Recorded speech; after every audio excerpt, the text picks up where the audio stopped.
Hello, everyone. So we will have our pledging platform that's going to help us to mobilize the necessary connectivity commitments. We're looking, of course, to global commitments, to regional commitments, as well as to national commitments. And this does correspond directly, as I said, to the UNSG's digital cooperation roadmap, and it also corresponds to different pieces of the common agenda that is working to advance a global digital compact. And of course, as I said, the LDC 5 Part 1 piece, where we have the Doha draft program of action that hopefully will be endorsed tomorrow. So with that, I will stop and I will hand back to you, David, to dive us into our discussions. Thank you. Thank you, Doreen. Yes, and I was so busy doing logistics. I don't know if you said, I know I was supposed to say that WTDC, the World Telecommunications Development Conference, is taking place in Kigali, Rwanda from 7th to the 9th of June. And I am personally very excited to be involved in such important work. Connecting the world is indispensable to progress. So I really am, the SDGs and this key part of the SDGs are so critical. So now it's my pleasure to go to our first virtual speaker, Clement Namangali, the Deputy Permanent Representative of Malawi to the United Nations here in New York, representing the chair of the Global Coordination Bureau of the Least Developed Countries. So Clement, please, let's hear your remarks. Thank you very much. Distinguished panelists, Your Excellencies, ladies and gentlemen, I'm Clement Namangali representing the LDCs, but I'm the Deputy Permanent Representative from Malawi in New York. As chair of the Global Coordination Bureau of the Least Developed Countries, we are very pleased to be part of this very special dialogue today. As is clearly known, the LDCs are left far behind at the tail of the countries that have no connectivity at all. Only less than 3 in every 10 people are using the internet in the LDCs. The reasons are many and varied, but some of them, in most of our countries, the cost of services and devices is very high. There is a lack of digital skills and also low levels of awareness of the internet and what the benefits of the internet are. Another issue is the lack of relevant and local content. We have seen firsthand how the low levels of internet utilization has made it extremely challenging for people in LDCs to fully function, either socially or economically, during the ongoing pandemic.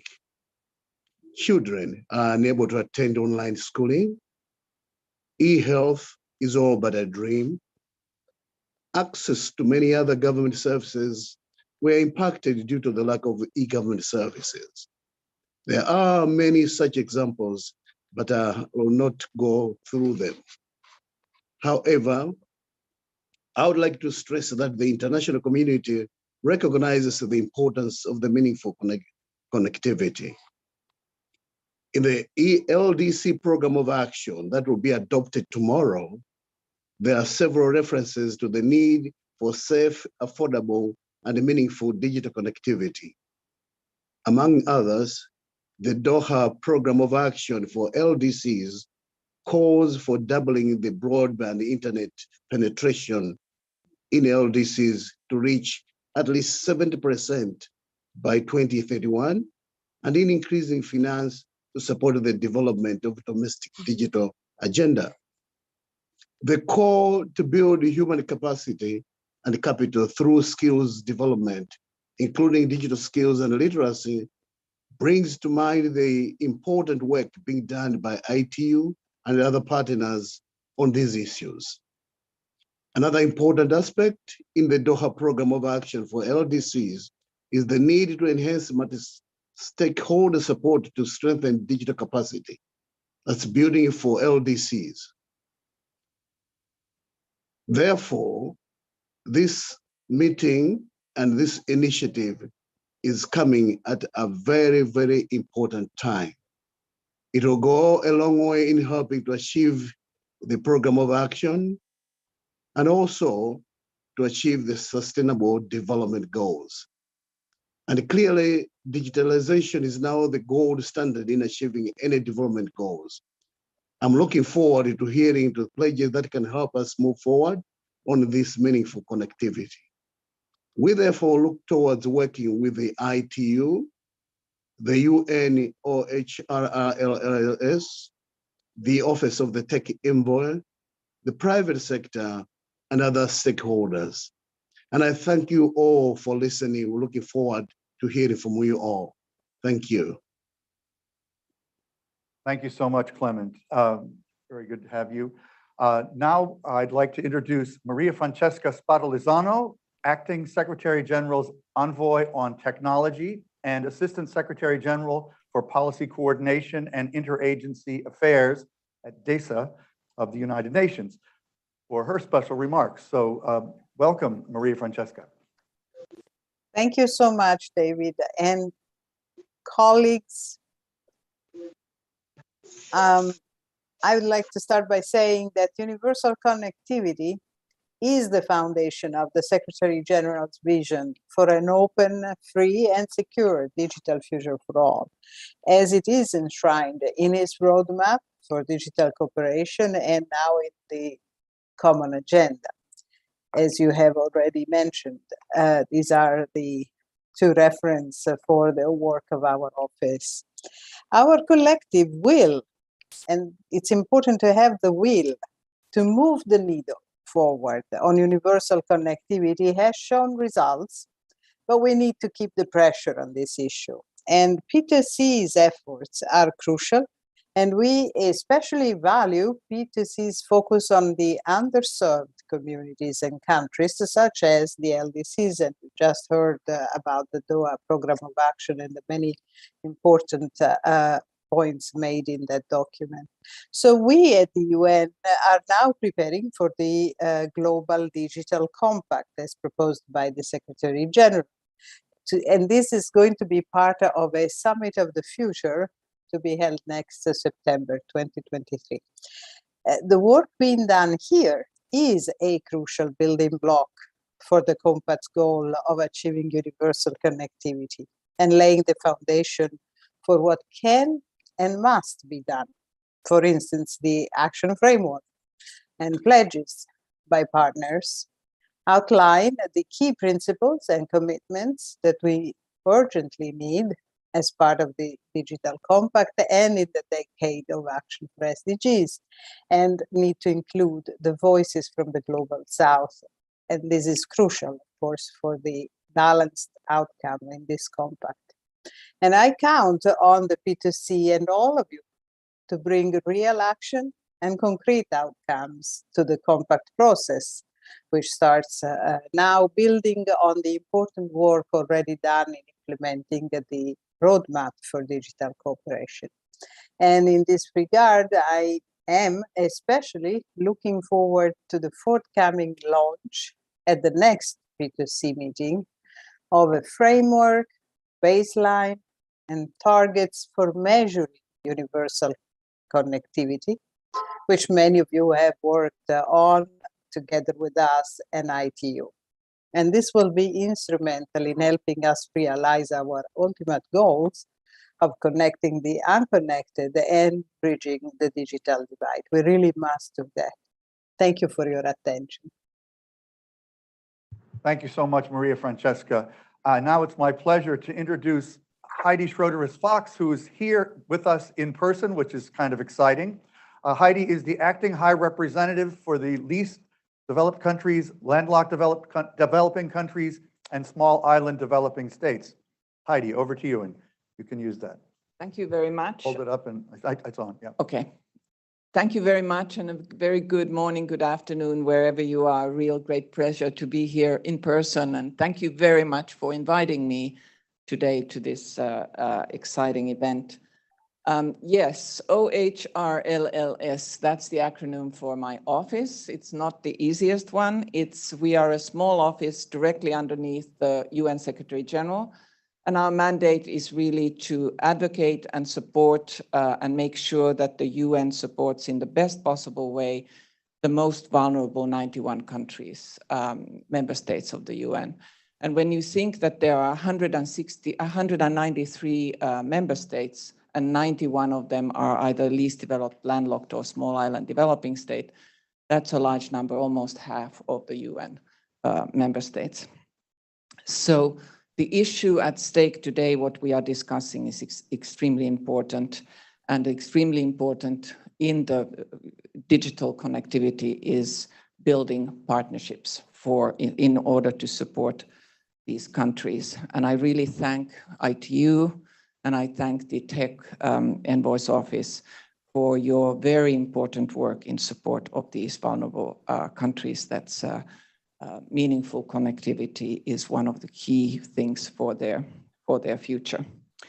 So if our overall ambition is universal connectivity, and I think it surely must be, then that is a journey that must begin in these vulnerable countries. When you think about them, LDCs, of course, are at the bottom of the development ladder with the most challenges. Small island developing states are very vulnerable to climate and economic shocks. And think about the landlocked countries, how difficult for them, for example, this time when many of the borders have been closed and they are depending on their neighbors in order to be able to do trade and get necessary things. So digital connectivity in the future is absolutely crucial. I'm a native of Finland, which I think many of you know is built on really innovation and understanding the transformational potential that of technology and better services, increased efficiency and new economic opportunities that comes with it. The majority of people are yet to see these benefits, however, as we mentioned in these countries. And I think one important number to think about is that although 75% of people living in the LDCs are covered by mobile broadband network, only slightly more than 25% are using it. And so this is really why the Partner2Connect Digital Coalition is so very, very important. And it's particularly heartening that we will hear some pledges. I am really looking forward to that will help close the digital divide as a part of this LDC5 conference. As was mentioned here today, this conference will open tomorrow. It's once in a decade conference that adopts a new program of action, and much of that program of action also links to the work of trying to build the digital divide. So we had to postpone this conference already twice. It was supposed to be held in January this year, but it was instead postponed to the 5th from the 5th to the 9th of March 2023, and it will be held in Doha, Qatar.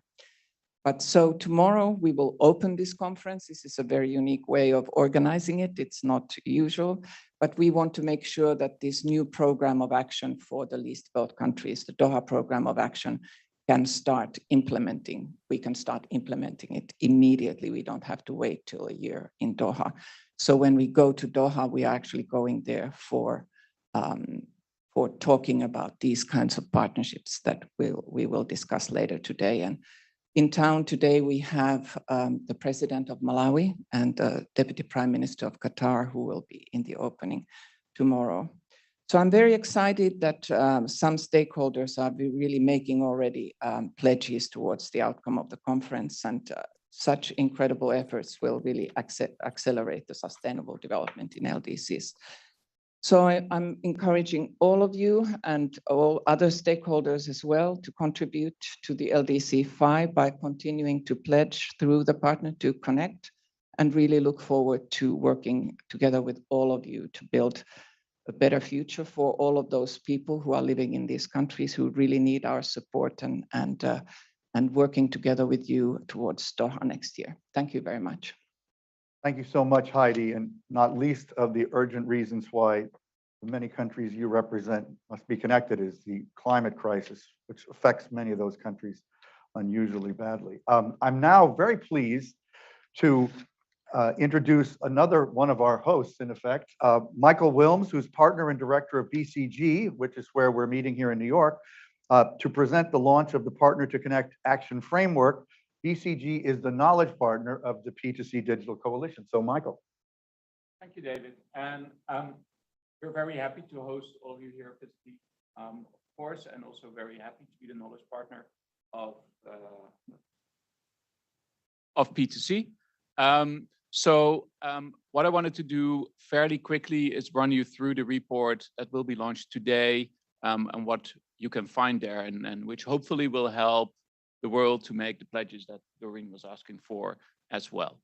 So as you know, there's 2.9 people which are still offline in the world today. And obviously our key objective is to connect all of them as quickly as we can, but hopefully by 2030 at the latest. We've divided P2C into 4 main focus areas, which is how we organize the whole program, which is around access. How do we connect people everywhere in an affordable way? How do we get them to adopt the internet and really feel empowered and capable to use the internet in a safe and secure way, and also in a way that creates value for the individuals?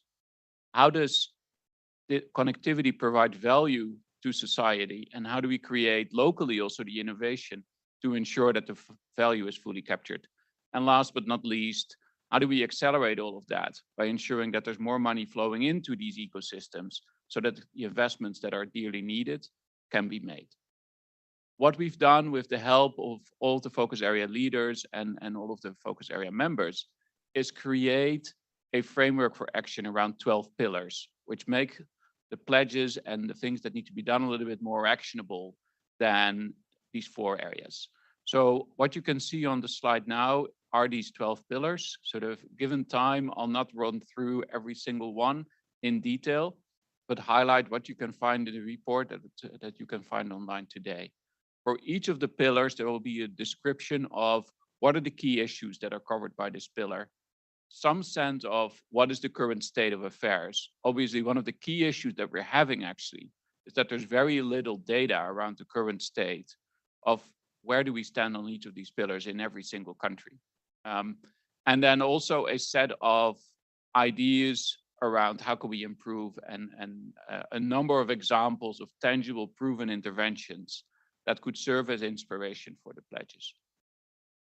Then if you look at the rest of the report, I think the key thing is the objective of the report is to help all of you and all of the organizations that can support the digital inclusion effort to identify what are the key issues, what are then potential interventions, and also stimulate thinking with example of pledges.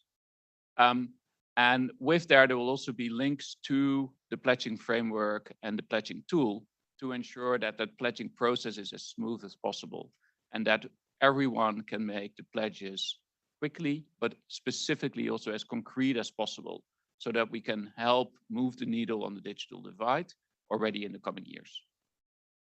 David, back to you. Thank you, Michael. We're now, with having launched the action framework, we're going to move into a presentation of some pledges from 4 organizations who are all represented here online today.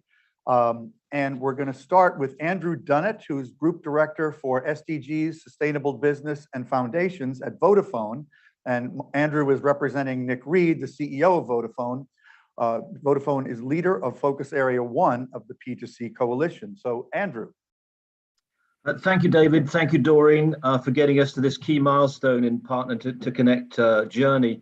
It's great to be with you. I bring greetings from Nick, our global CEO, and also from 100,000 colleagues across Vodafone, Safaricom, Vodacom, all of whom believe passionately that 4G connectivity can reduce extreme poverty, create jobs, and in particular, boost women's participation in the labor force.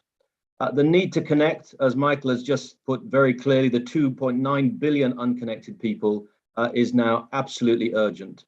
And for us, one of the most critical barriers facing the unconnected is, of course, mobile internet coverage, particularly in the least developed countries. So in order that we can enable a digital society that is truly accessible to all, today Vodafone is pledging at least $190 million over the next 5 years to increase our 4G population coverage to an additional 80 million people in our sub-Saharan African markets. We will leverage Partner2Connect to develop partnerships to co-invest with us to achieve this goal. And when I saw the film that you showed right at the start, the beautiful film, what really came home to me is the sort of context that we're so familiar with where this sort of work will make such a difference. This investment, of course, includes 4 of the world's least developed countries. For us, it's about Lesotho, Mozambique, Tanzania, and DRC. And of course, the pledge is just part of our focus on enabling more of the poorest and hardest to reach communities to access digital society. So thank you for having us. Thank you for letting us go first with the pledge. That's an honor. We're delighted to be part of this partnership and look forward to working with you closely in the days and years to come. Thank you. Well, thank you, Andrew. It's a generous pledge, so glad you went first. Just so you know, for those of you online, the online pledging platform link is in the chat, so please use that if appropriate. Now it's my honor to introduce Her Excellency Ursula Owusu-Ekoful, the Minister for Communications and Digitalization in the government of Ghana, which is a leader in this focus area. I love that her title even exists, and I'm glad it does in so many countries. Your Excellency, please go ahead. Thank you very much. And it is a pleasure to join you this afternoon to indicate exactly what Ghana intends to do to live up to our commitment to connecting people in every part of our country. Ghana is committing 155 million euros to supplement our universal service funds to boost basic telephony services in rural areas and narrow the digital divide. As part of this project, 2,016 cell sites will be built across the country in unserved and underserved communities, and about 3 million Ghanaians who are currently unconnected will be connected by 2023. This is the first phase of our rural telephony and digital inclusion project, and a similar amount will be committed for the second phase once this is completed. We also pledge to innovate in our approach to rural telephony and connectivity by providing open access and free spectrum usage, regardless of technology or entity, to enable anyone in any rural locality to use the rural telephony network, which, as I've indicated, will connect 6,000 villages across the country and 3 million Ghanaians by 2023 under our national roaming policy, which we're implementing through partnerships to connect the unconnected and advance the digital development agenda. That's our commitment, and we intend to stick by it. Thank you. Thank you so much, and that is really a wonderful commitment. It's great to see Ghana's leadership in this area. Next, I'm pleased to welcome Naria Santa Lucia, who is General Manager of Digital Inclusion and U.S. Community Engagement for Microsoft. She is representing Brad Smith, President of Microsoft. So Naria. Thanks so much, David, and thank you, Doreen and ITU. So on behalf of Microsoft and our President, Brad Smith, leader for Focus Area 2, Empowering Communities, I first want to thank the ITU for this incredible opportunity to partner and participate in the Partners2Connect Digital Coalition. Like the ITU and the coalition, Microsoft shares the vision that meaningful access is about more than just providing an internet connection. It really encompasses all 4 elements set out in P2C's focus areas. And we're also really excited to participate in this effort because of the public-private nature of the coalition and how it is successfully bringing together so many governments and key stakeholders to mobilize resources that will foster meaningful connectivity in the hardest to connect communities. Now, Microsoft's mission is to empower every person and organization on the planet to achieve more and to truly empower communities. We know that everyone needs access to the technology, skills, and jobs and livelihood opportunities in an increasingly digital economy. Therefore, today, Microsoft is proud to make our first P2C pledge to help train and certify 10 million people with in-demand digital foundational technical skills by 2025. And specifically, we're looking to focus our efforts on people and communities traditionally excluded by the digital economy. And we're especially excited to launch pilot projects and efforts in countries and communities like LDCs and LLDCs that are currently furthest from opportunity. So we look forward to partnering with all of you on this coalition, as well as really standing alongside people and communities that we're looking to serve so that they can truly be empowered with the digital skills to achieve more. Thank you, and back to you, David. Thank you, Naria. And as a longtime tech journalist, I'm not surprised at all that Microsoft is really leading its industry in this area.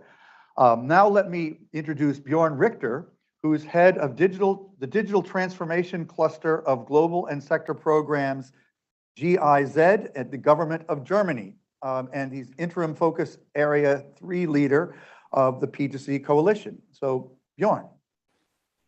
Yes, thank you very much, David. And as always, it's an honor to work with such committed partners like the Ghana, I think I would say stars on digital transformation, but also Microsoft and other tech companies. I think it's a privilege to join the Partner2Connect for us to really have a stakeholder network with a shared vision, achieving the SDGs, but obviously also bringing resources together to bridge the digital divides. So for German Development Corporation, the human-centric approach of digital transformation is at the heart of our center of our engagement.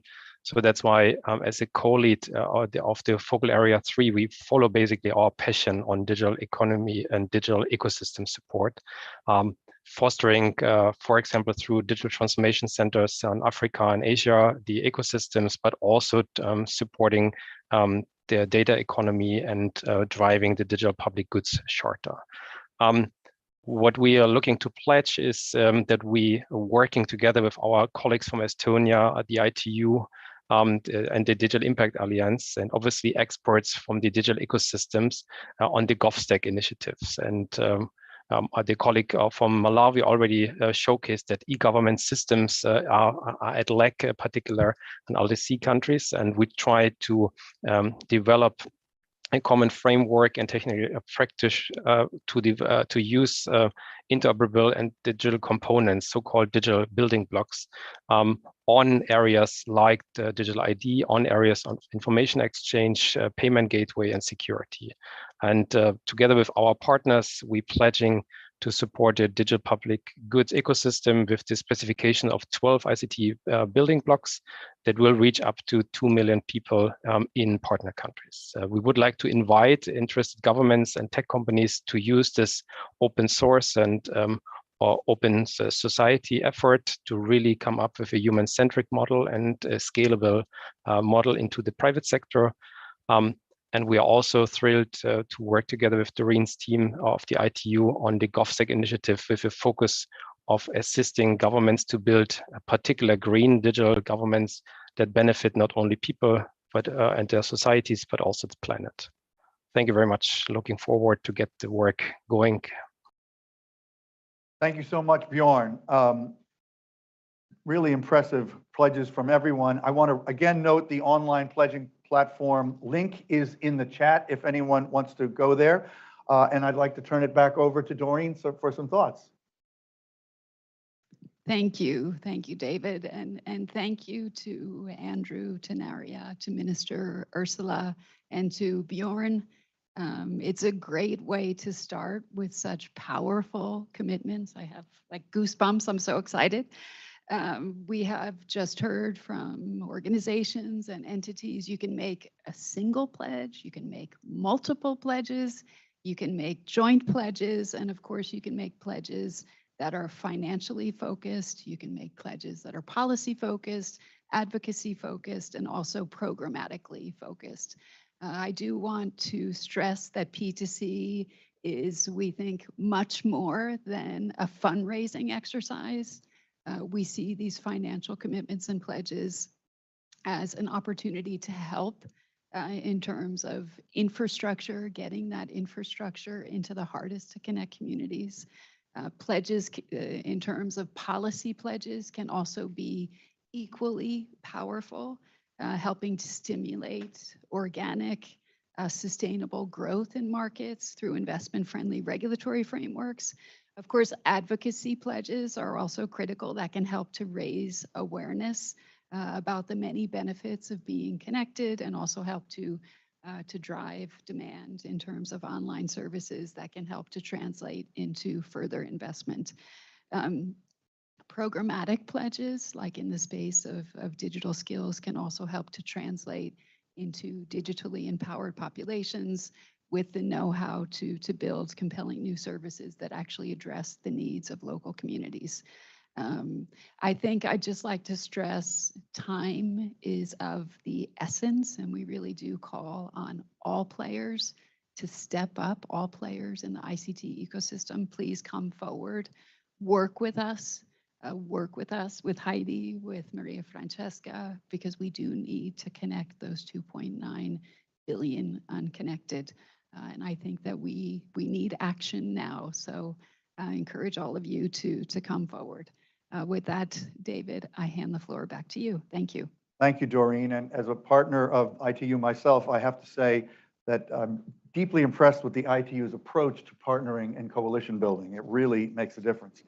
So that wrapped up the first part of our program. And now we're going to go into a portion where we take a deep dive into focus area 2, which is adoption and empowering communities. So we're going to start with a video.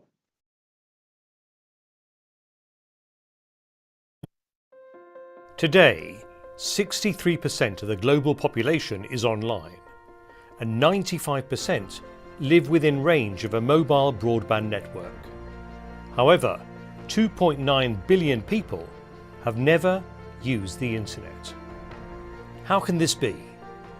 Access and affordability are not the only barriers preventing people from getting online. Skills, digital inclusion, and relevant local content and services also matter. The digital skills gap, mainly faced by women, girls, youth, and persons with disabilities, is not only creating a huge impediment for these communities to get online, but also an enormous opportunity loss represented by missing economic contributions to the digital economy. Through its 4 focus areas, the Partner2Connect Digital Coalition seeks to drive universal meaningful connectivity and digital transformation globally. By taking a people-centered approach, the focus area 2 of P2C aims to ensure that vulnerable and marginalized groups are digitally skilled and empowered to use digital technologies, content and e-government services safely, inclusively, and equally. Are you ready to help us empower the hardest to connect communities through technology and digital transformation? Join P2C. Be part of this global effort. Pledge for empowering communities or any of the other focus areas of the coalition. Visit www.itu.int/partner2connect or email us at partner2connect@itu.int. Okay, great video. Now let me turn the floor over again to Michael from BCG to present the key issues that are driving change in focus area 2. Thank you. So I would use this. Actually, turn it on. Forget that we need a Hold microphone it again. close too. So thank you, David. I think it was already mentioned before. So that if you look at the LDCs, while 3/4 of the people are actually covered by a relatively good broadband network, only 1/4 of the people are actually using it. Attila, could you show the slide, please? Yeah. And what that means is that in these countries, about half of the population is covered but isn't using the internet. And in our assessment, that is also shown in the report today, there's two key drivers here for that huge gap. One is affordability, and the other is adoption. Now, obviously, adoption is the focus of Focus Area 2. How do we ensure that people feel empowered to use the internet everywhere? And this is particularly true for marginalized groups. So if we look at the data, women, rural population, disabled people are much less likely to use the internet than other groups. So particularly aiming at those groups, what can we actually do? And what we've seen, if we can move to the next slide, that there's a couple of aspects that we really need to address on this front. First of all, there's skill sets. So many of these people have low levels of literacy, but then also digital skills. And obviously that's something which has to be addressed. And as we just saw from Microsoft, there's already this great pledge to help people become much more digitally literate and be able to use the internet in a way that is both safe, but also adding to their capabilities and their opportunities. Secondly, it's all around digital inclusion and focus. How can we get these specific groups online in a better way? How can we address gender inequalities? How can we ensure that also in rural communities, these kinds of technologies and skills become much more accessible? What does that mean for educational programs, et cetera, et cetera? And then last but not least, how do we ensure that there's actual value for these people in using the internet? And in quite many cases, there's no relevant local content, or the content is not available in the language that the people are speaking. And clearly, especially for a lot of the smaller countries or smaller language group, ethnic groups, this is going to be quite an effort to ensure that there's enough content on the internet, enough services on the internet that make it worth their while to connect. And this is not only a private sector exercise, this is also something where government needs to think through. What can we do in terms of government services to drive people to feel more use in using connectivity on a daily basis? So if you read through the report, there's much more detail in there. But what we're hoping to do today is stimulate a discussion around these three areas, these three pillars, to ensure that we can drive to action in empowering people everywhere quite quickly. Thank you, David. Thank you, Michael. So now we're going to hear from some of the leaders of Focus Area 2.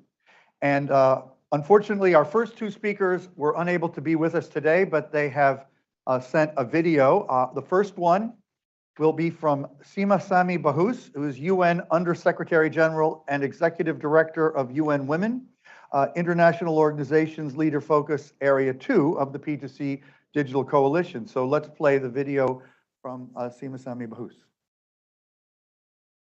Ladies and gentlemen, it is a pleasure to join you today to support the Partner2Connect Digital Coalition on the launch of its Focus Areas Action Framework on empowering communities. UN Women is a proud leader of this important work, which aligns with the vision laid out by the Generation Equality Movement, making sure that women and girls in all their diversity have equal opportunities to safely and meaningfully access, use, lead, and design digital technology. Digital connectivity is essential for gender equality. It enables women to access services such as healthcare and economic and personal development opportunities, and to exercise their right to freedom of expression. Within Focus Area 2, we are committed to work across the three key pillars of skills, digital inclusion, and relevant local content and services to ensure that all women and girls can be connected. For Partners2Connect to be a real game changer, we must put women and girls at the center of digital development and make their digital inclusion a specific policy objective for governments and the private sector. My message to other leaders is that it is our collective responsibility to spark a fairer and diverse digital transformation. We have seen the power of multi-stakeholder alliances like Partners2Connect firsthand through the Generation Equality Action Coalition for Technology and Innovation for Gender Equality. It is only by joining forces that we can accelerate action. Dear partners, we are proud to be part of this important collaboration that will give every woman and every girl access to meaningful connectivity and safer digital tools.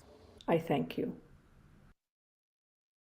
Okay, now we have a video from Chat Garcia Ramilo, who is Executive Director for the Association for Progressive Communications, known as APC.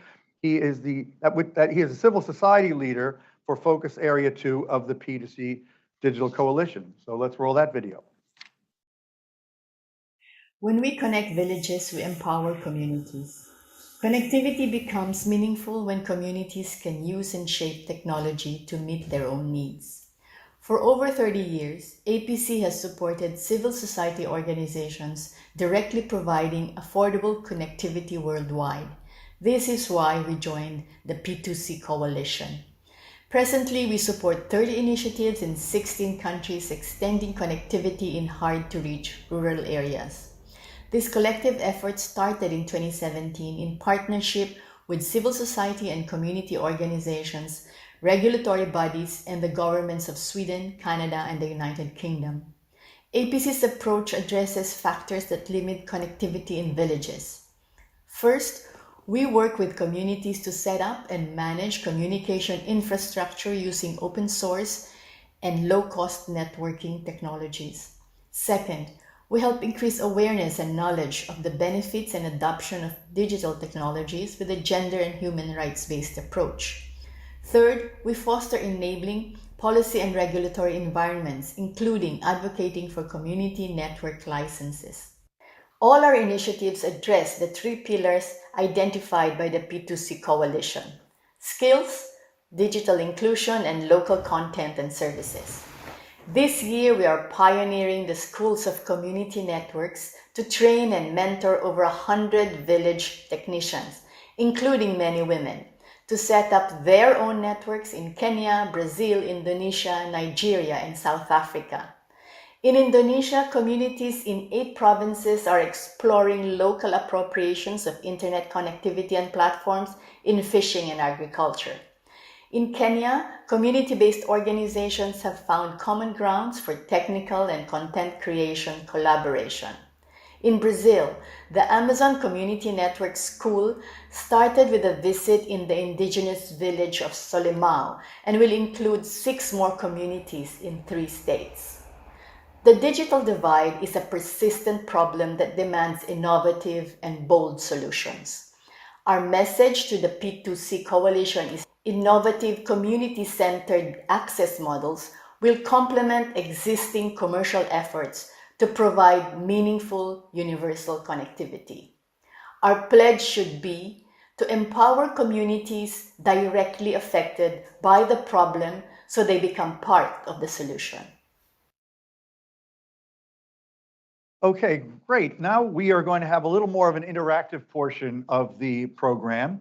We're going to go through the 3 core pillars of Focus Area 3: skills, digital inclusion, and relevant local content and services. And we're going to have a poll at the beginning of each section for you all to answer. Those of you here in the room are a little impaired unless you happen to also be on the Zoom. And then we'll have a discussion with sector experts. So the first section is skills, and we have a poll. So the question is, what figure do you think comes closer to the digital skills level in most of the least developed countries? A, less than 5%, B, 5 to 25%, C, 25 to 50%, D, 50 to 75%, or E, I don't know. So yes, can we vote? No, I don't know. We can't vote. Okay, we can't vote, but take a quick second to tell us what you think comes closest to the digital skills level in least developed countries. And I don't know how long it will take to get an answer, but yeah, okay. And how many here in the room think the answer is A, less than 5%? How many think it's 5 to 25%? Okay, how many think it's 25 to 50%? I don't think too many people think it's 50 to 75 or above, and if you don't know, forget about that. All right, so can we have the answer on the screen? Is that, okay, oh, that's interesting. Okay, so in reality, this is good. Many of you thought 5 to 25. However, the answer is below 5%. And the reason is that just to start, in the countries in general, only 65% of adults are literate. So that is a key gating factor right there. So 35% of the adult population is already excluded. Of those who are literate, less have digital literacy and basic digital skills, which is why the number is so low. So clearly, this is a key challenge. Now, let me go to three really great speakers, and I'm going to start with Sinead Bovell, who's founder of WAY and member of the ITU Generation Connect Visionaries Board and a youth leader of Focus Area 2 of the P2C Digital Coalition. So welcome, Sinead. And I'd like you to address two questions. What is your organization doing to address the digital skills gap? And how can we increase in demand? How can we increase demand and motivate people to adopt digital skills? Great, thank you so much for having me. It has been such an energizing and motivating conversation here today. So I'm really thankful to be here. So when it comes to addressing the digital skills gap, we take a three-pronged approach, I'd say, to addressing this gap. And the first is through our digital skills curriculum. So systematically mapping out what digital skills are foundational for the future and what's the best framework to teach and build each skill across our communities. A big portion of this framework is based on uncovering how each skill is relevant to our community's needs. For instance, connecting these skills to employment or learning opportunities. And second, we strategically position ourselves in the locations that are relevant to our target communities. So our organization works predominantly with Gen Z and millennials. So we share a lot of our skill building content on social media and through other virtual spaces, at college and high school campuses. So being present in these spaces where our community already is, it really helps to minimize the barriers to learning. And it also forces us to localize our curriculums to match the communication ecosystems of each market. For example, short form video content or longer form traditional Blackboard learning, depending on where we are. And then we also tap into making our content shareable in peer-to-peer learning. So education isn't just moving in one direction, but it's kickstarting this peer-to-peer ecosystem.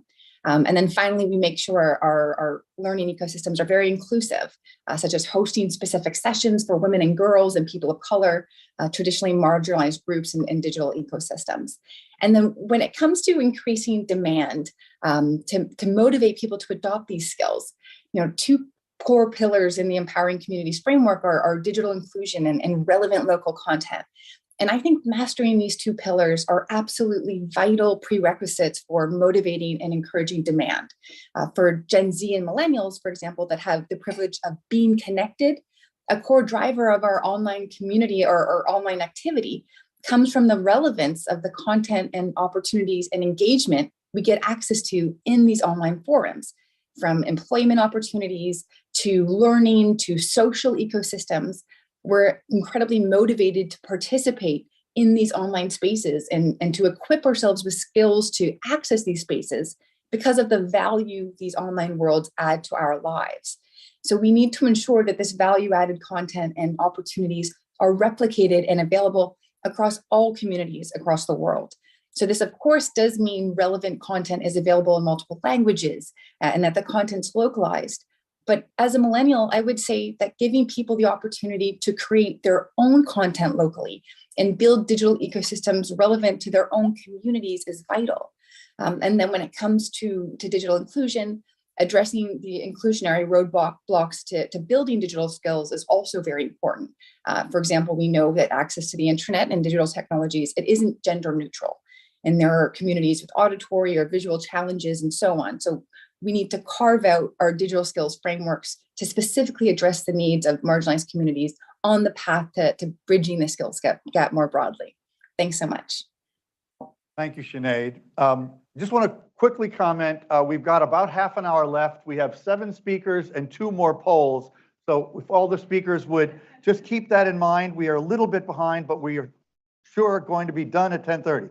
So let me now bring back Naria Santalucia from Microsoft, who is responsible for digital inclusion. So Naria, please.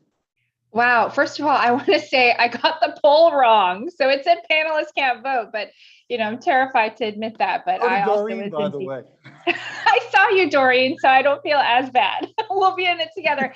And Sinead, I just want to say you're amazing. Most of the people in the room also got it wrong. But Sinead, you're truly amazing. And I just want to say plus 1,000 to everything Sinead said, and kind of drop the mic there.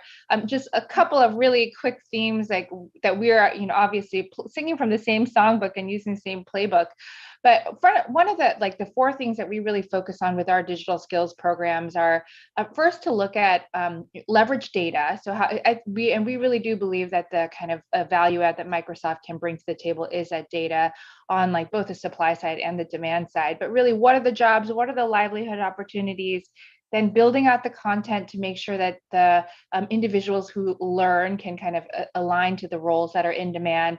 And then, of course, signaling that learning acquisition with the certification so that people can walk away and say, hey, world, I have these skills.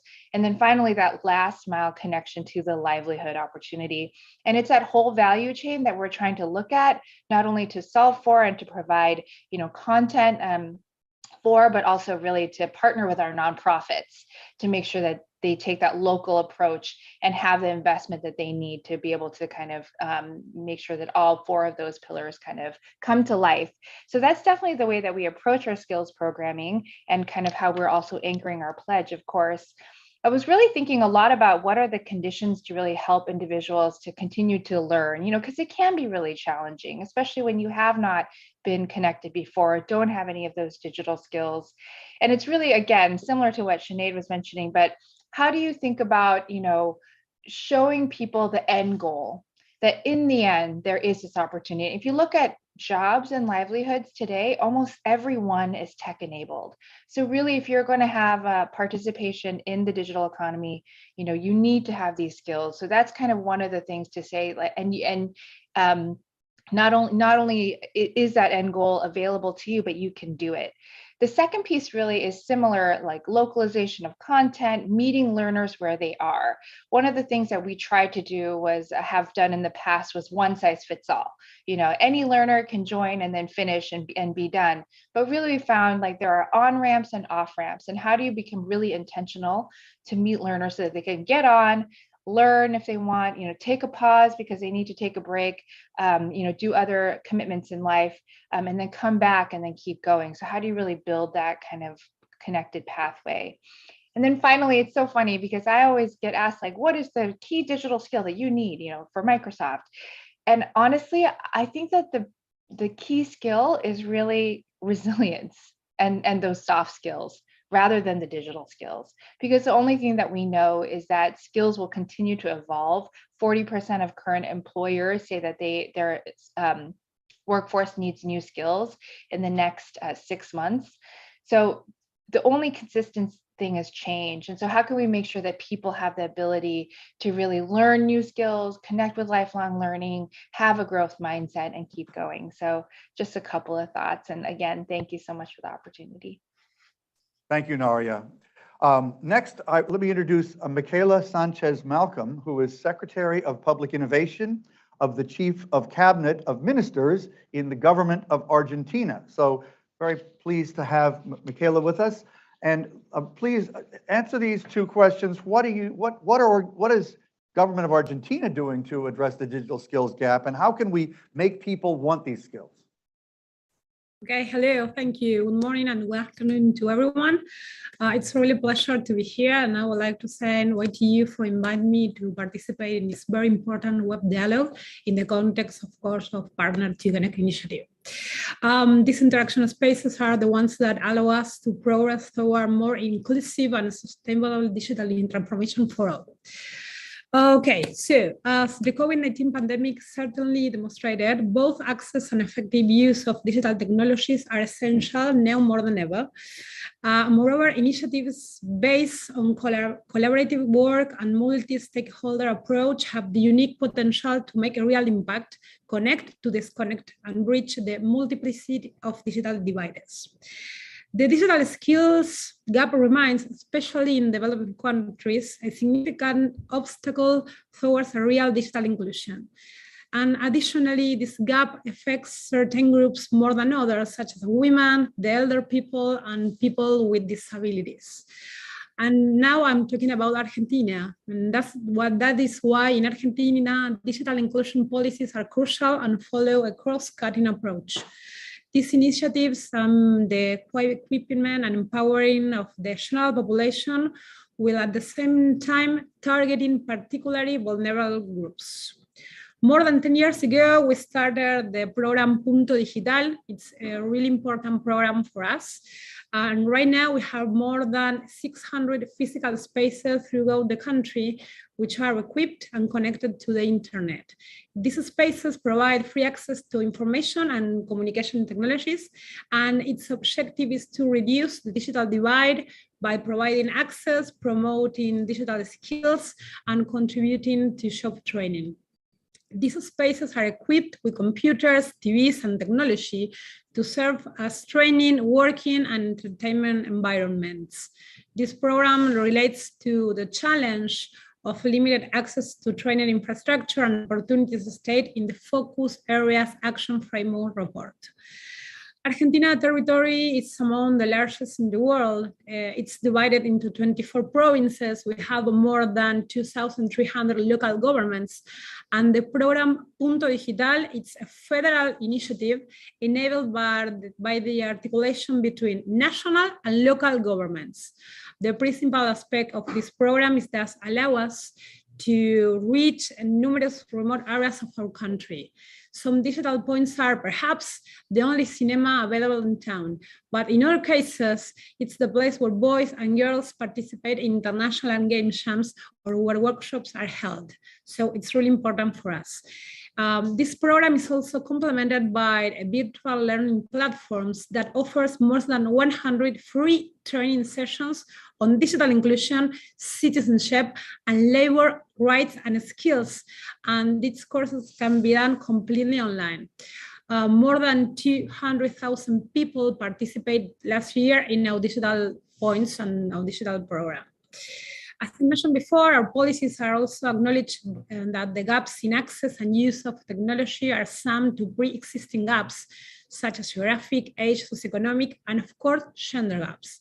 And that is why we also created the Center of Genders in Technology. This policy aims to bridging one of these gaps, gender inequality, a key issue identified by the report, through implementing a policy to enable equitable access. Such initiative relates not only to the pillar of skills of this focus area, but also to ensuring digital inclusion, a second pillar that we are addressing today. The center is a space that promotes courses, training, and also scholarships, so that more women and diversities can learn about the STEM world and be part of it. And we are doing this through public-private collaboration with the main companies in the ICT sector around the world. Many of them, as Microsoft, are present on this panel, and I take this opportunity to thank them. Our belief is that collaborative work is fundamental to bridge the existing gender gap. Regarding the second question, I don't want to take much of your time. Adoption of digital skills not only depends on having the necessary physical infrastructure to connect to the internet or being able to access training and courses on ICT skills. It also relies upon being motivated to effectively appropriate technology.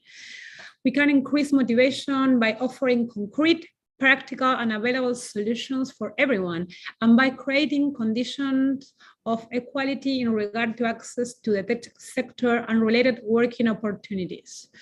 Measurement, as mentioned in the Focus Area Action Framework report, it's very relevant. However, it's also fundamental that content related to many digital gaps that exist if fewer developed. This is what we do the platform and through the center to visualize teach careers and show women positions. These are just a few possible tools to encourage the adoption of digital skills by everyone. I'm really looking forward more insightful discussion on this panel to discuss ways and solutions to bridge the digital gaps in our societies. Thank you all. Thank you, Michaela. Thank you so much. Okay, now we're going to move to the second core pillar, which is digital inclusion. And we are, again, going to start with a poll. And lucky for you all, there's no right answer. So the question is, what do you think is the main reason driving someone to connect to the internet for the first time? For A, to communicate and connect with people, to play, to learn or search for information, to trade, to work or look for a job, or something else. So pick one of those, and while we're having that for our several hundred online participants, let me just ask those of you in the room, what, in your opinion, is the single biggest reason that drives someone to connect to the internet for the first time? A is to communicate and connect with people. How many would say that? Okay, quite a few of you. B is to play. How about that? Probably not the main reason. Okay, C, to learn or search for information. I might say that myself, actually. To trade, or to work or look for a job. Well, all of these are important, obviously. Let's see what we've got from the poll results. Can we get those up? Communicate, connect with people. Number one, by far. Yes, I think we were all in agreement. So you were right. You got it this time. Okay. So now let me introduce Sofiat Sadiq, who is Generation Connect Youth Envoy. And I want to ask Sofiat, how can we ensure that people who connect are going to stay safe online? And what do you think, do you think governments really want to include people in the digital society? So Sofiat, go right ahead. Thank you so much, David. I think this is the first time someone has tried to pronounce my name and gotten it right immediately. Oh, hey, thank you. So that is good. Hello, everyone. My name is Sofiat. I am representing the ITU Generations Connect team. If you don't know what Generations Connect is, please check it out. The first thing I do want to highlight, I want to tell a bit of a story to answer your second question on whether government want to create an inclusive space. And I was very particular about the pledge that Microsoft was going to make, because in my own personal community, I live in Nigeria, and I occasionally bring this group of girls together to teach them about STEM education. Now, one of our greatest problems is the lack of resources, right? The knowledge. I'm the teacher. Some of my friends are the teachers. We don't know a lot about STEM. When we went online to search for new information, Microsoft Hacking STEM curriculum was actually what we used to teach most of the girls. So thank you, Nara, for that. Thank you, Microsoft, for that. Here's where the challenge was. We had the curriculum, but we didn't have all the materials. And so in trying to get majority of the materials, it was impossible because some of them had to be purchased from the US. And to get products from the US to Nigeria is very difficult. The government doesn't support you, and custom just like absolutely not in support of you bringing in such products to the country. So it's not just really about always looking at connectivity and all that stuff, but also what are the circumstances around that, right? And what is the government doing to ensure that young people like myself and my friends who really want to help other young people like us, who grew up in difficult communities and difficult backgrounds, and not constantly facing roadblocks and problems when it comes to helping other people. You want to get materials, government says, hey, we're not going to sanction that. You want to buy stuff that people are going to use, and government's like, yeah, we're not approving that payment. And it is just absolutely frustrating, right? You want to pay for something, it's not going through. So looking into laws and policies like that, that continues to stop young people from being able to help their own communities. I think that is one way that government officials really need to start thinking about creating an inclusive system. Another thing is looking to the education system. There is one joke that I like to make is years ago, we didn't have this kind of phones, right? But we have this now, but we're still getting taught the same way like my great-great-grandfather went to school. We go to school, you sit in the classroom, there's a board in front of you.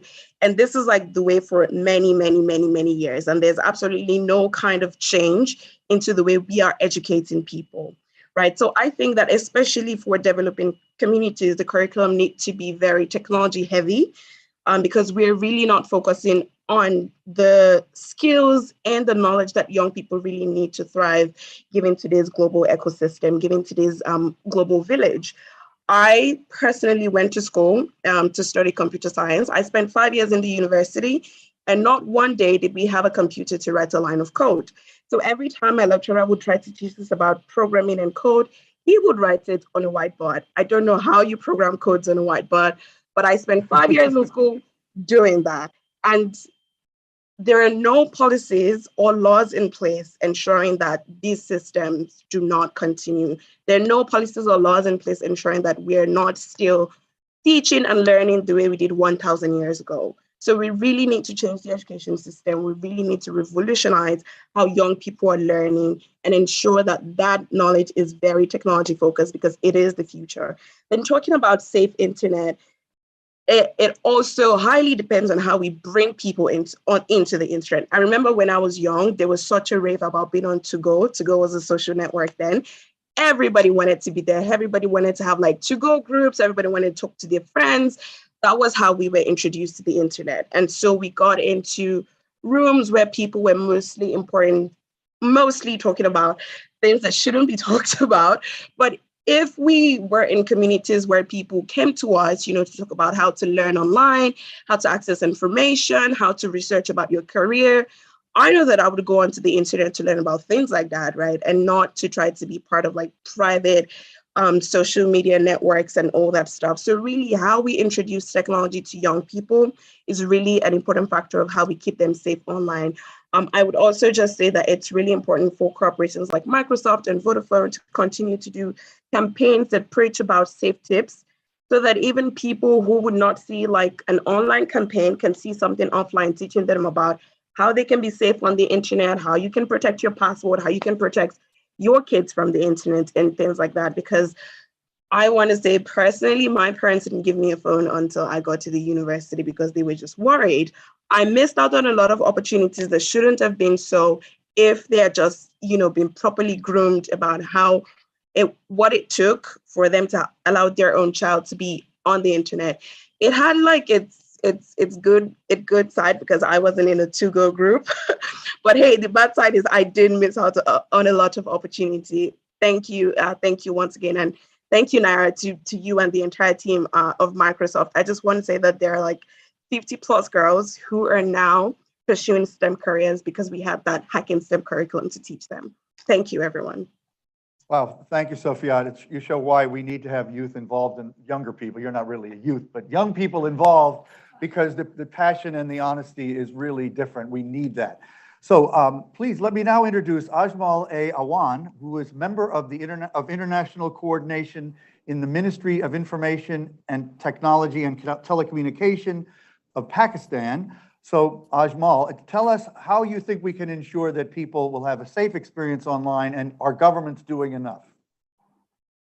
Thank you very much for giving me the opportunity, and great to see all the leaders and Doreen in this event. First of all, Partner2Connect Digital Coalition that Ms. Doreen calls the game-changing opportunity. I would say it's really game-changing for Pakistan. The way things are happening and the way the ICT progress is happening in the country. Access and connectivity is the first pillar of the Digital Pakistan vision of the Prime Minister of Pakistan.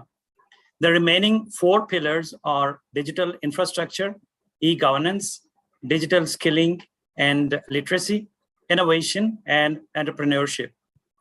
Our Ministry of Information Technology and Telecommunication issued cyber security policy setting the boundaries for the safe internet, which relates to the question you asked. We also issued personal data protection policy, and we are working on digital Pakistan policy. We also issued the right-of-way policy, and we are working on cloud first policy. So a lot of policies are issued, and we're making sure the use of internet is safer for the community. Now, answering the second question, Pakistan has huge emphasis on digital inclusion and taking digital services to the rural areas.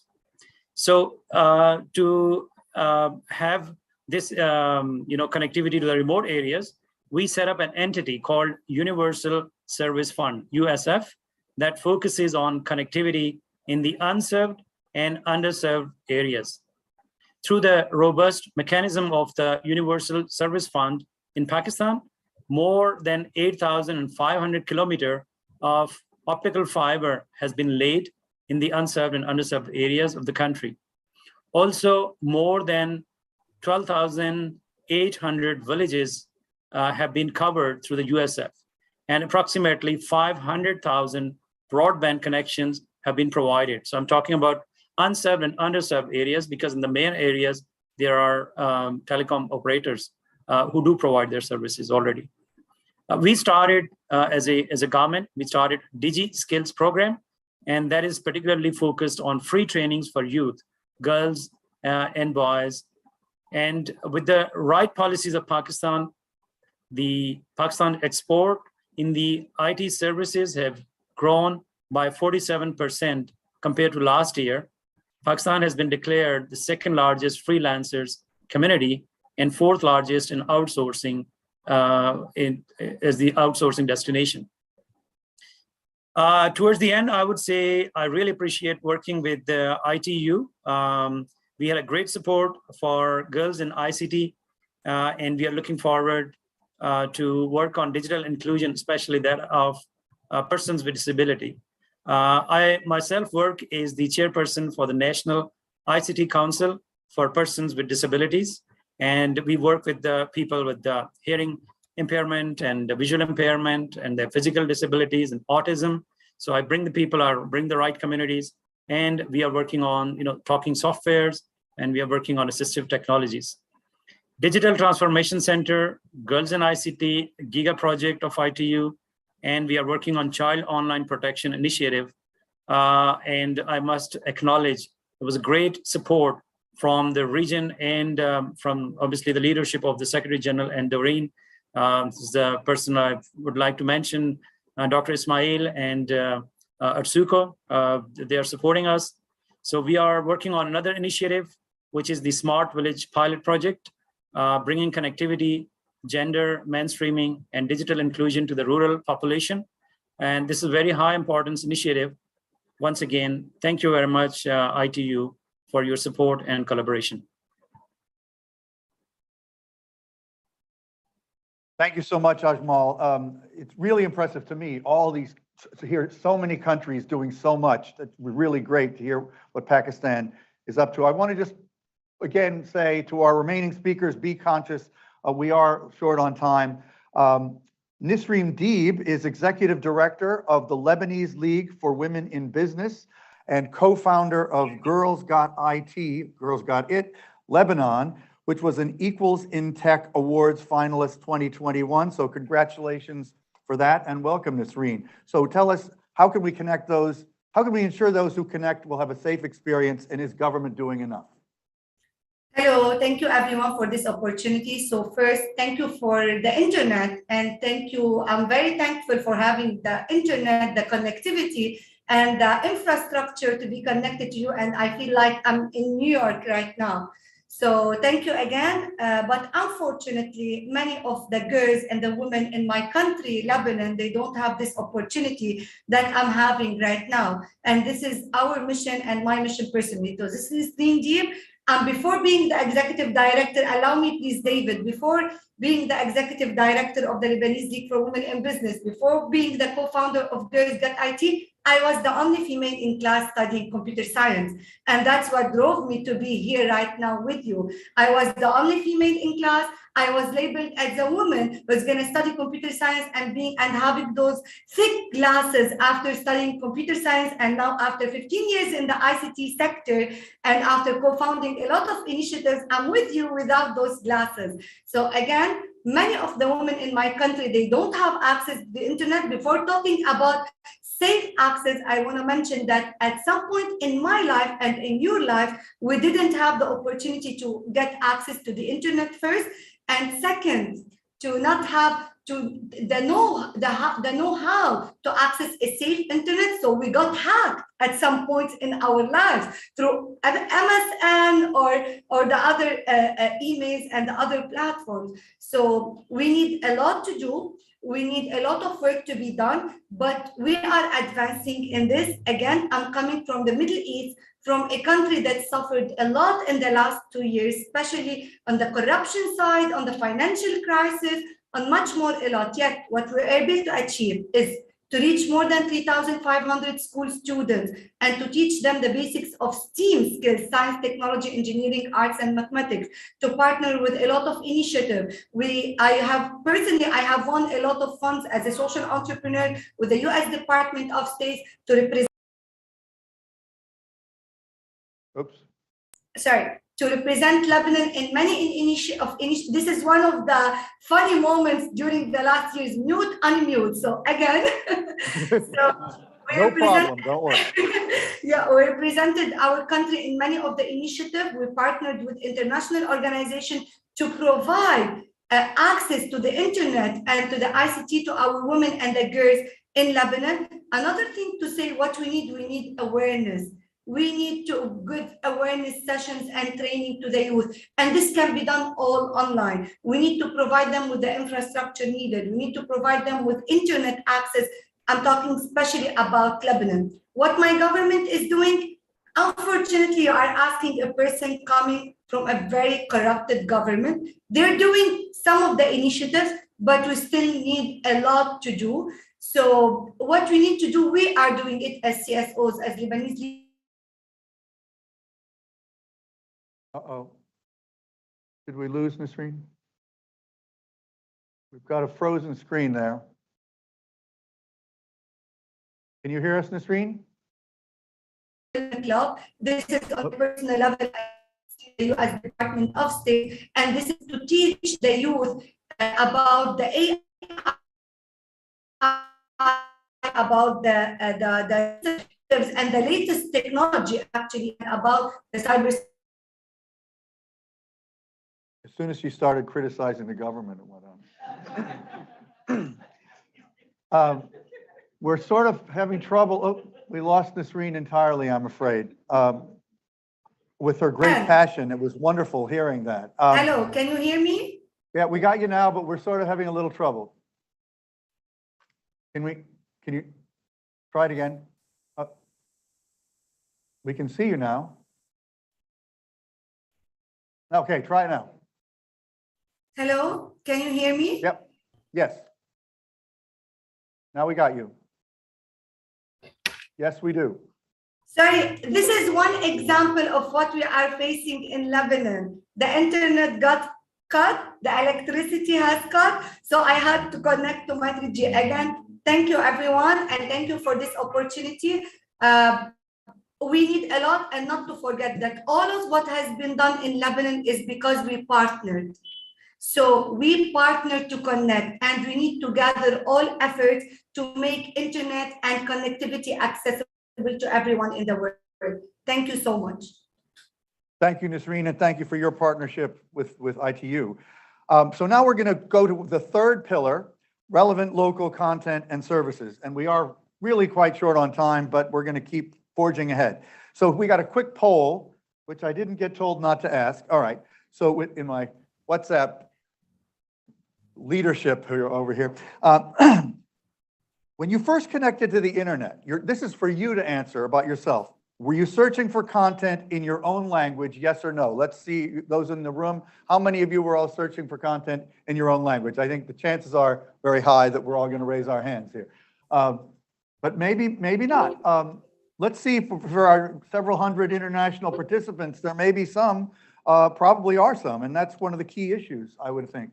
The multi-language and the internet, of course, is so heavily dominated by English. We know that. So can we get the answer? Because it was a pretty simple poll. Okay, well, that's really amazing. Of the people online, half of them were not looking for content in their own language. That just shows how presumptuous I am as an American. I didn't. You didn't either. No. Yeah, Michael was one of those who answered no. Okay, so now we're trying to move forward. So I'm going to now introduce Carlos Ray Moreno, who is co-lead of Local Networks Policy and Strategy for the Association for Progressive Communications. He's representing Chat Garcia Ramilo. So Carlos, what do you think is the best way to foster the creation of local content, and who should do that? Thanks, David, and thank you, the ITU, for us, for APC, as Chad has mentioned, we are very proud of being part of this coalition. And let me first recognize how important is that relevant local content and services is one of the pillars of the framework. Is actually critical, as everyone is mentioning. No, as per your questions, as Chad has mentioned in her video, our experience has shown that this and any other solution entails empowering communities directly affected by the problem, so they become part of the solution. And this doesn't only relate to building the physical network infrastructure, but also around creating their own local content. There is a very long tradition around community media and communications, with community radios leading on that front. And now with the internet, we have the opportunity to go beyond that and bridge the oral and digital cultures at the community level, at many of those rural and remote areas that remain unconnected. On the very same word that Chad mentions, with the 30 initiatives in 16 countries in the global south that APC is supporting, we are realizing that several of the barriers of the usage gap that Heidi and others have been referring to are tackled when communities create their own solutions to address their needs. For one, meaningfulness. The content is directly contextualized to the local needs and the challenges, which is critical to relevance. In addition, although there is a lot of emphasis on access to information, a lot of the meaningfulness that we are finding is around preservation of knowledge and heritage as well. Also around skills. Content is made available in many cases via audio or video format, which increases the user base as people, especially the elderly, can interact with the content without needing to know how to read or write. We also have something to say about affordability, because going beyond local content creation and making content available locally reduces the cost of using it, as no internet connection is required. High internet cost really strangles the potential for local content creation. But also around the gender gap, we are finding that there is higher participation of women than men in local content creation. For instance, in one initiative in India, local content creation by women has even led to understanding and overcoming some of the barriers they face in accessing the internet. So in summary, and not to take more time of the session, relevant local content and services are critical to close the digital divide. And the best way to make them available is to empower the communities lacking meaningful access to create the content and the services they consider important to themselves. So thank you very much again for the opportunity. Thank you so much, Carlos. And now our final speaker, John Jack, who is Deputy CIO in the Prime Minister's office in Vanuatu. And we are especially grateful for him to be coming to us very, very late. What time is it there, John? It's exactly 1:30 in the morning. Well, thank you for doing this at that hour. We really appreciate it. So tell us, in your view, what's the best way to help foster the creation of local content, and who should be leading that effort? And thank you again for being here. No, thank you very much, David, and everyone for having me here at P2C. This is a great space for this discussion. Let me start off by saying that, every community has different needs and different opportunities for service. High impact projects begin with a community assessment with active involvement and commitment from community members. If your assessment reveals economic and community development needs, they likely fall into one or more of the following categories: youth employment, obstacles to entrepreneurship, barriers to agricultural opportunities and livelihood, lack of resource to address economic empowerment. Now, Smart Islands program in Vanuatu is an innovative approach to deliver connectivity and an integrated suite of scalable and sustainable services to disadvantaged island communities that leverages interoperability, multifunctionality, and reuse of ICT infrastructures.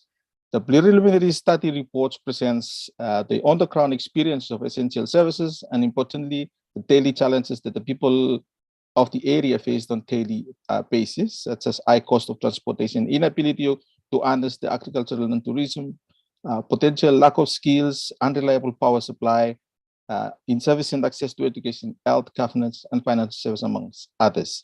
So if we can touch the heart of the people in the community, including those with special skills and other vulnerable groups, they get the buy-in and support the initiatives that will in turn empower them. And then the focus of local content creation is underway without much hesitation as the community takes ownership. Now, to the question of leadership of such transformation, we need to ensure that we have good leaders who are characterized by the ability to empower their communities to achieve maximum success. It is important to think through what empowerment means and how best to employ it so we can harness the strength of such transformation. The National ICT Development Committee of Vanuatu has recently approved to pursue the Smart Islands program, while stakeholders from government as well as citizens have indicated keen interest. At the highest level, the Council of Ministers of the Vanuatu government endorsed the decision of the National ICT Development Committee. Interests were also received from partners such as the Vanuatu Rural Electrification Project, financially supported by the World Bank, expressed the interest on how projects would stimulate demand for solar power grid to be erected in the area or other forms of renewable energy. At the electoral constituency level, members of parliament of the Malakula constituency supported the Smart Island program. This then translates to the provincial government of Malamba, of which Malakula Island is part of. From the provincial government level to the area councils and to the chiefs of the community, the governance system of Vanuatu and its culture space, the chiefs as the leaders in the community. The island community formed a Smart Island committee that has representatives from all villages who volunteered and voted to take lead in the ground activities. Thank you to ITU through the Bangkok Regional Office for its continued support, including development partners, and we look forward to support from other potential support. So for the transformation to occur, it has to be done in an holistic approach. Therefore, getting the support from all sectors of the governance structure spreads out the responsibilities across the sector. It should not be only one person or one group's responsibility. Everyone has a bit to play, and in that way, everyone feels ownership of the transformation. I thank you for having me.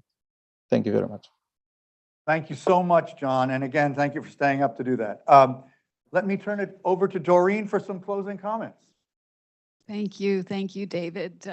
What a terrific conversation we have had here this morning in New York. I see from the online participants, we've had representation from all corners of the globe, which is just terrific. A special thanks to our pledgers. Thank you for stepping up today. A special thanks also to our speakers, to our amazing moderator, David, to our host, Michael. Thank you. We also had quite an active discussion in the chat. I wish we had more time for Q&A, perhaps next time. I think we saw very clearly through our discussion today that the importance of meaningful connectivity, of connecting everyone, is absolutely critical, especially for the future of vulnerable groups, especially for marginalized communities. I think as Maria Francesca mentioned in the beginning, we have made some progress, but we have much more to do, so we have to keep the pressure on. And I think having this P2C effort is going to help us to keep that pressure on. We need to take that human-centered approach. We need to be community-focused. I think that's another critical piece that was brought forward. Of course, the skilling piece, the reskilling being critical, the resilience, as Naria mentioned, I think that was another important point. Security, content creation, these are all things that we have to keep in mind. As it is CSW this week, I want to also focus on digital connectivity as essential for gender equality. I think that also came across. It's our collective responsibility to spark a fairer and a more diverse digital transformation, as we heard from the UN Women Executive Director. We do have to think about the way that we engage and try to train and educate young people. I think Sophia's point about transforming education is a good one that we can perhaps share with our friends leading the Transforming Education Summit that will take place in September. So today, as I said in the beginning, is an important day because it marks the launch of our action framework, the launch of our pledging platform. This is the beginning of more to come, so I invite you to join us on the 20th of April as we'll go into the next focus area, which is the value creation, building digital ecosystems. The 11th of May, we'll dive into the fourth piece, which is the incentivizing investment. So please do join us for that piece as well. The 2nd of June kicks off our youth summit, our Generation Connect Youth Summit in Kigali in Rwanda. Our development conference kicks off on the 6th, and of course our P2C high-level roundtable series starts on the 7th of June in Kigali, Rwanda. So please do join us, stay tuned, make your pledges. We have more exciting pledges coming up on the 20th of April. I'm really excited to see much more. So thank you for being here. Again, thank you. Thank you, Michael. Thank you, David. And I hand back to you, David, to close us off. Thank you. I think you've done a great job of closing, and I just thank you, Doreen, for the great work your team and you have done. And really, the incredible energy of the participants from all over the world today was really striking. I think, if anything, the energy around this issue has grown, and I hope we all keep really putting our shoulders to the wheel and make it happen faster. So thank you, everybody. Thank you, the ITU. Thank you, Doreen. And have a great day wherever in the world, or evening, or morning, wherever you are. Bye. Thank you. Bye all. All right. Thank Bye. you. Thank Bye. you. Thank you. Bye.